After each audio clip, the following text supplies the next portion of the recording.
Praise the Lord. आप सबको ईसा मसीह के नाम में शालोम। आप सब लोग बाइबल सीक्रेट सुनने के लिए आह्वानित हैं। हमारा पहला मैसेज है क्रिसमस। क्रिसमस का नाम ग्रीक भाषा से लिया गया है। क्रिस्ट यानी अभिषिक्त और मास यानी आराधना। पर आज के दिनों में क्रिसमस में क्रिस्ट ही नहीं है और आराधना की बात तो बहुत दूर की बात है। अगर आराधना होती भी है तो मुंह से गाना गाते हैं, पर अपना दिल और मन तो बस में, ट्रेन में या फिर बीती कल में या फिर अपनी बीती हुई कल में घूमते रहता है। यानी कि एक साथ दो नाव में पाँव रखना। अगर आराधना में सब कुछ छोड़ के सिर्फ आराधना करोगे तो ऊपर वाला भी सब कुछ छोड़ के तुम्हारा सामने देवदूत भेजेगा और तुम्हारा काम जल्दी करेगा। आमीन। एक बार ईसा ने एक सेवक को एक कलीसिया को भेजा। उसने जाकर पास्टर से कहा, मुझे ईसा ने आपके कलीसिया में वर्तमान देने को कहा है। पादरी ने कहा, अगला हफ्ता चांस दूंगा। वो हर हफ्ता आता गया और हर हफ्ता यही बात सुनता गया और टालता गया।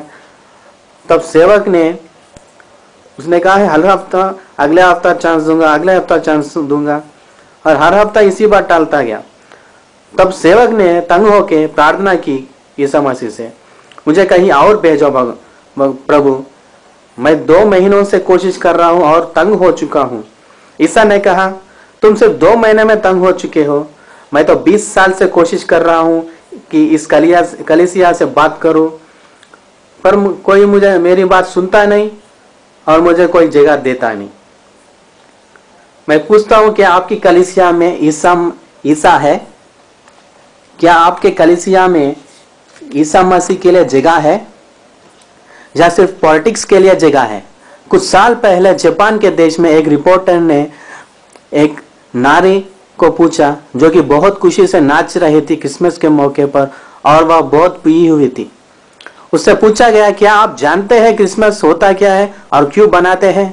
ये सवाल सुन के वह नारी कुछ क्षण थम गई और सोच के बोली, सांता क्लॉस का जन्मदिन हो सकता है।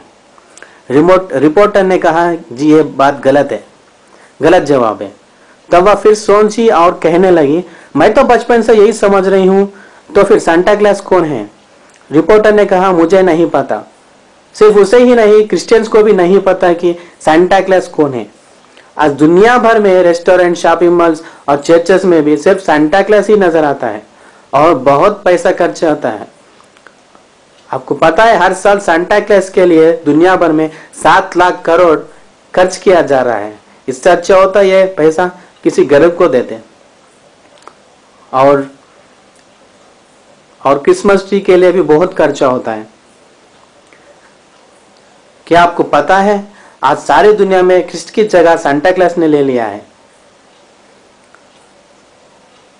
आज कई लोग क्रिसमस के मौके पर सिर्फ सांता क्लॉस की प्रार्थना कर रहे हैं।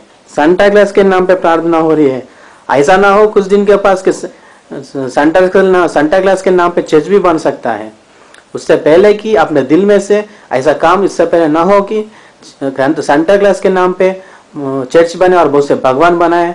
हमारे दिल से, अपने चर्च में से, अपने ये त्योहार में से इसको निकाल के फेंक दो बाहर। क्या आपको नहीं लगता कि यह शैतान की चाल है? यह सिर्फ शैतान की चाल है। कई लोग क्रिसमस का नाम बदलकर फेस्टिवल ऑफ लाइट्स देने की मांग की है, और वो लोग हैं डिक्शनरी बनाने वाले। ये सब शैतान की चाल है कि क्रिसमस और ईसा मसीह का नाम दुनिया से मिट जाए। कुछ साल पहले एक लड़की स्कूल से आते वक्त अपने माँ को बोली, आने के बाद, मम्मी मुझे उसने दिखाई दिया। माँ ने पूछी, कौन? वो कौन? वही जो चर्च में ईसा मसीह के पोस्टर को ना दिखे इस तरह सामने आके बात करते रहता है। तब मम्मी ने समझी, ओ तो ये पास्टर है। आज ईसा मसीह की जगह सांता क्लॉस ने चुरा लिया है। बाइबल में एक समरिय स्त्री से ईसा ने कहा, यूहन्ना 4वां अध्याय 22वें वचन में, तुम जिसे नहीं जानते उसकी आराधना करते हो और हम जिसे जानते हैं उसकी आराधना करते हैं, क्योंकि उद्धार यहूदियों में से ही है। अगर तुम भी अन्य जाति की तरह करोगे जिसके बारे में आप नहीं जानते या फिर बाइबल में नहीं लिखा है, तो फिर आप दूसरे का क्या उद्धार करोगे। इंटरनेट में सांता क्लॉस के बारे में तरह तरह की कहानियां लिखा गया है जो कि जानना और सुनना बेकार है। इस देवता को बाहर निकाल फेंको और प्रभु को जगा दो। आमीन। जी हाँ, प्रभु को जगा दो। आज और कई लोग हैं जो कहते हैं क्रिसमस का दिन नहीं बनाना चाहिए क्योंकि वो दिन पागन रिलीजन वाले सूर्य भगवान की आराधना करते हैं, इसलिए क्रिसमस नहीं बनाना चाहिए। इन लोगों के लिए पवित्र आत्मा ने रोमिया 14 अध्याय 5 और 6वां वचन लिखा गया है। इस वचन से आप अपना संदेह को निकाल सकते हैं, क्योंकि इसमें कहा गया है कि जिस दिन तुम ईसा मसीह की आराधना करना चाहते हो वो आप खुद चुन लो, क्योंकि एक आदमी एक दिन अच्छा समझता है, दूसरा दिन बुरा समझता है। इसलिए आप ही चुन लो किस दिन ईसा मसीह की आराधना होनी चाहिए। हर दिन ईसा मसीह के लिए आराधना हो सकती है, क्योंकि अगर हमारा जन्मदिन बन सकता है, बड़े बड़े लोगों का जन्मदिन बन सकता है दुनिया में, तो ईसा मसीह तो सबसे बड़ा है, तो उसके जन्म तो हमें बनाना ही चाहिए। हमें सिर्फ फर्क है तो किसकी आराधना, उसकी सिर्फ फिक्र है, दूसरी की फिक्र नहीं है। क्यों, इसका कोई पाबंदी नहीं है। अब पहुंचते हैं असली विषय पर। लूका अध्याय 2 में 1 से 7 वचन तक अगर आप पढ़े तो जानेंगे कैसर की आज्ञा से सारे जगत के लोग अपना नाम लिखा रहे हैं, जो कि नया कैलेंडर शुरू हो रहा है। और लूका अध्याय 2 21 से 24 वचन तक देखें तो धर्मशास्त्र के अनुसार ईसा मसीह को खतना किया गया है, जो कि जनवरी 1 कहलाता है। हिस्ट्री के हिसाब से ईसा मसीह के जन्मदिन के बाद 8 दिन के बाद सारा संसार का कैलेंडर शुरू हुआ है। इसीलिए जनवरी 1 से 8 दिन पीछे लें तो 25 दिसंबर आता है। इसीलिए 25 दिसंबर को क्रिसमस बनाना शुरू किया गया है। अगर कुछ दिन इधर उधर हुआ तो भी कुछ दोष नहीं है। इस बात को स्थिर करता है रोमिया 14 अध्याय 5 और 6वां वचन।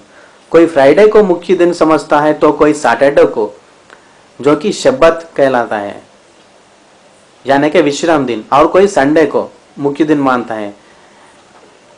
जिस दिन प्रभु ने मृत्यु पर जय पाया है, यानी कि संडे। विश्राम का दिन एक दिन नहीं है, 3 विश्राम दिन बाइबल में होते हैं, जो कि शनिवार को होता है, जो हर हफ्ता आता है, और विश्राम जो कि साल में एक बार आता है। और तीसरा, जो कोई ईसा में जन्म लेता है वह हमेशा के लिए विश्राम में पहुंच चुका है। और इस वचन को स्थिर करता है इब्रानियों 4वां अध्याय। God bless you.